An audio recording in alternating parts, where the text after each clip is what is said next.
Le journal des médias. Et puis à la une de l'actualité des médias, les derniers chiffres de Médiamétrie concernant nos usages d'Internet en France. Avec ce chiffre, tout d'abord, nous sommes 47 400 000 chaque jour en France à nous connecter sur Internet. Il y a donc 20 millions de Français qui n'y vont pas. C'est près de 2 millions de plus qu'il y a un an. Combien de temps passons-nous quotidiennement sur Internet ? 2h24.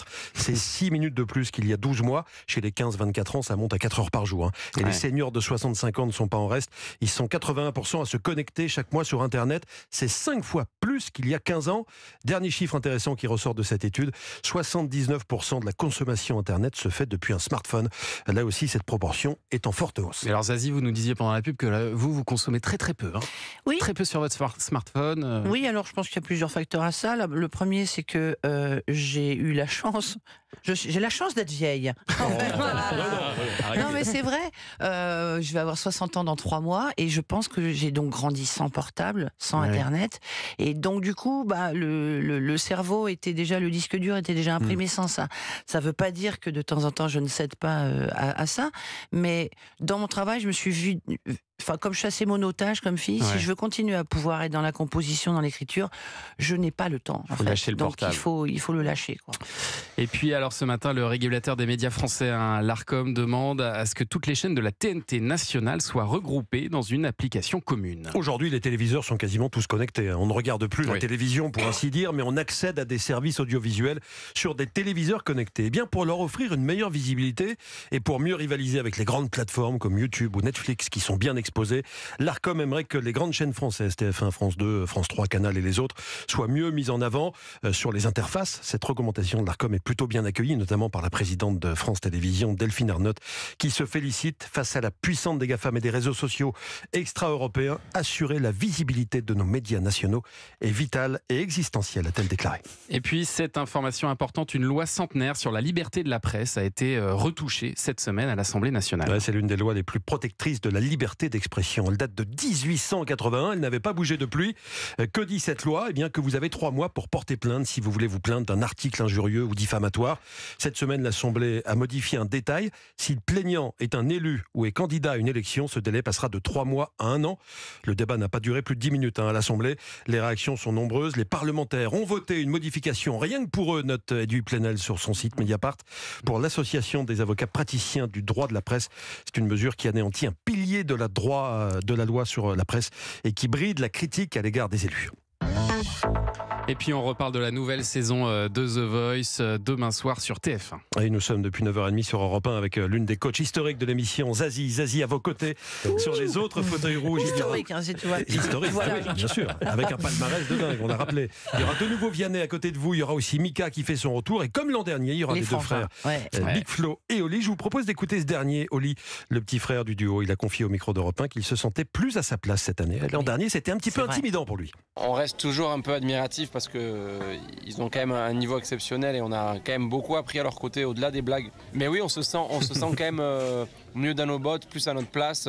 Mais la saison dernière a été difficile, surtout au début. Pour moi notamment, peut-être parce que je suis le petit frère, mais j'ai eu du mal vraiment à trouver les mots, à trouver ma place, à comprendre totalement la mécanique, à savoir comment me prendre. Mais voilà, ça fait partie aussi du jeu.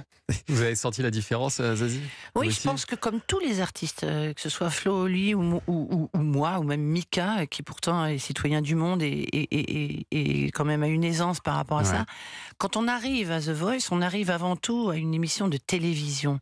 Et on est traumatisé en tant qu'artiste par la télévision, parce que la télévision nous demande de faire de la télévision et non pas de filmer une prestation qui est notre travail. C'est pas notre travail premier de faire de la télévision. Donc on arrive plein d'a priori et on arrive avec beaucoup de méfiance en fait. Et pourtant, je vous jure qu'une des raisons pour lesquelles moi je continue à faire cette émission quand on veut bien de moi, c'est que j'ai jamais trouvé autant de liberté qu'au sein de cette mécanique qui pourtant est un rouleau compresseur.